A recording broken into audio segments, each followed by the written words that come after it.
Bom dia a todos, muita paz para todos nós, que Jesus uma vez mais nos abençoe, nos fortifique. Meu nome é Bartolomeu, sou do Grupo Espírita Paz.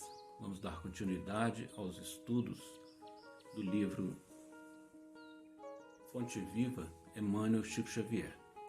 Hoje o capítulo 17, Cristo e Nós.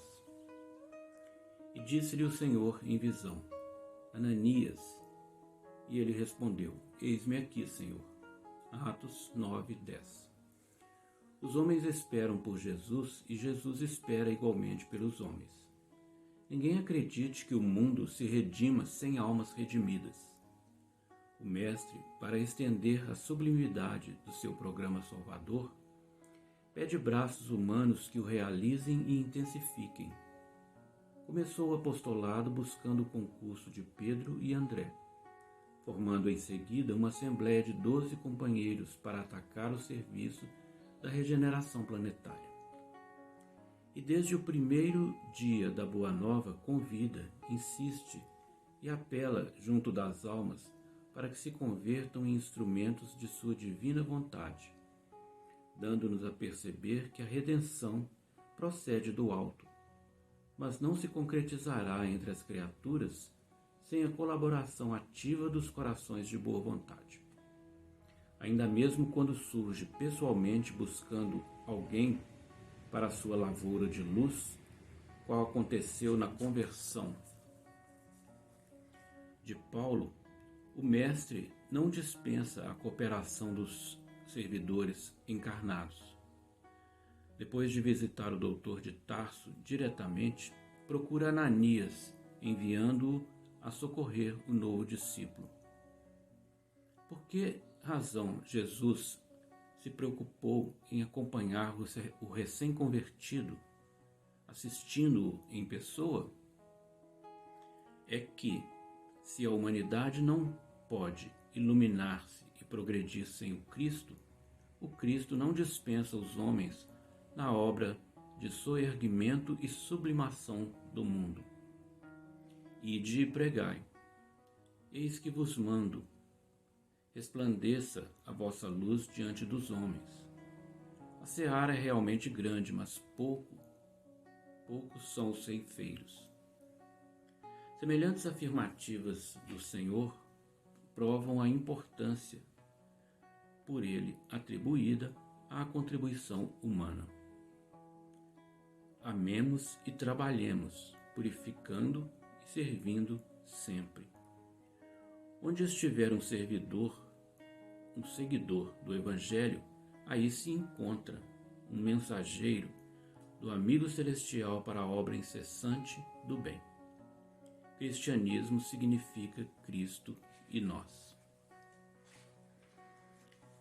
Neste belíssimo capítulo, então, do maravilhoso livro Fonte Viva, Cristo e Nós, Emmanuel destaca aqui o chamado de Jesus em visão a Ananias, na cidade de Damasco, para o serviço inicial de assistência a Saulo de Tarso, recém-adeso à proposta redentora de Jesus.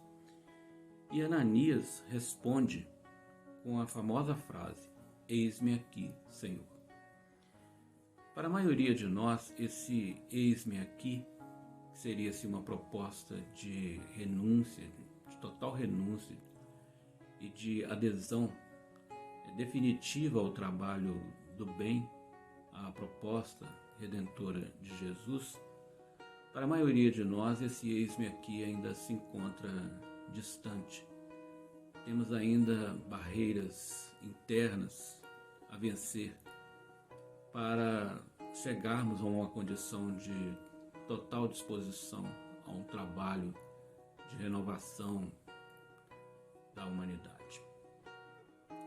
Nós lembramos aqui do livro principal da doutrina espírita, que é o Livro dos Espíritos, e uma das mais importantes questões é a 895, em que o Kardec pergunta aos benfeitores espirituais qual o sinal mais característico de imperfeição.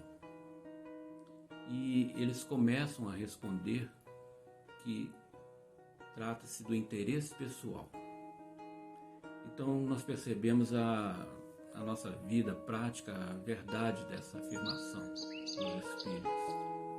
E o interesse pessoal ainda é uma barreira enorme e o sinal mais característico de imperfeição de nossa parte. Basta nós percebermos quando temos que tomar as decisões mais importantes na nossa vida, quase todos nós pensamos primeiramente em nós mesmos, nos nossos interesses, e depois, se for o caso, cogitamos de um interesse coletivo de outras pessoas. Por isso esse eis-me aqui, que seria um trabalho de total renúncia, uma atividade de nossa parte em favor de alguém, ele ainda se encontra distante devido a essas barreiras, as barreiras internas que temos em nós. Para sermos efetivos cooperadores do trabalho de redenção da humanidade de Jesus, temos que primeiramente promover em nós mesmos essa transformação, essa redenção. Então seria uma redenção pessoal, primeiramente. É um aprimoramento de nossas potencialidades divinas que Deus já nos deixou. Então o primeiro trabalho a fazer é conosco mesmo, de renovação íntima, para depois cogitarmos de um trabalho efetivo em relação aos outros. Mas de toda forma, Jesus conta conosco neste trabalho. Mas só faremos isso efetivamente com relação ao outro quando estivermos com um trabalho muito bom com relação a nós mesmos, um trabalho pessoal de crescimento íntimo, de vitórias íntimas. E a humanidade não se transformará por meios de decretos, de ações externas, convencionais, ou de belos discursos de nossa parte ou de quem quer que seja. Não nos iludamos quanto a isso. A humanidade se transformará a partir da transformação de cada indivíduo, de cada um de nós. Então a proposta principal da nossa vida é a renovação íntima, é a autoiluminação. Porque temos já conosco os dons divinos, as potencialidades que já são nossas, dadas por Deus. E a nossa missão é desenvolvê-las, aprimorá-las.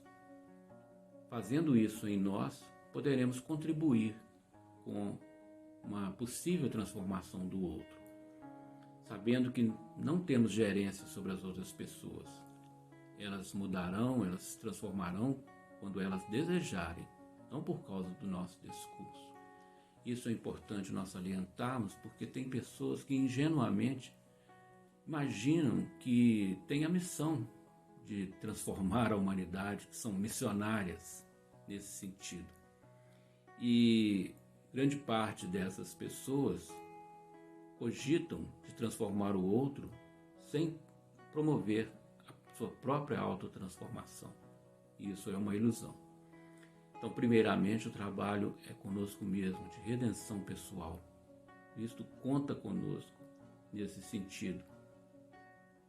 Quando estivermos fazendo isso conosco mesmo de forma plena, significativa, aí sim conseguiremos fazer um trabalho com relação ao nosso semelhante, mas um trabalho de intervenção não no sentido de tirar dessas pessoas o seu livre-arbítrio e enfiar goela abaixo, como se diz, uma transformação de quem quer que seja, mas sim no sentido de cooperarmos com os nossos irmãos em caminhada. Jesus conta conosco nesse sentido, por isso que o capítulo se chama Cristo e Nós. Muita paz para todos. Jesus, uma vez mais, nos abençoe.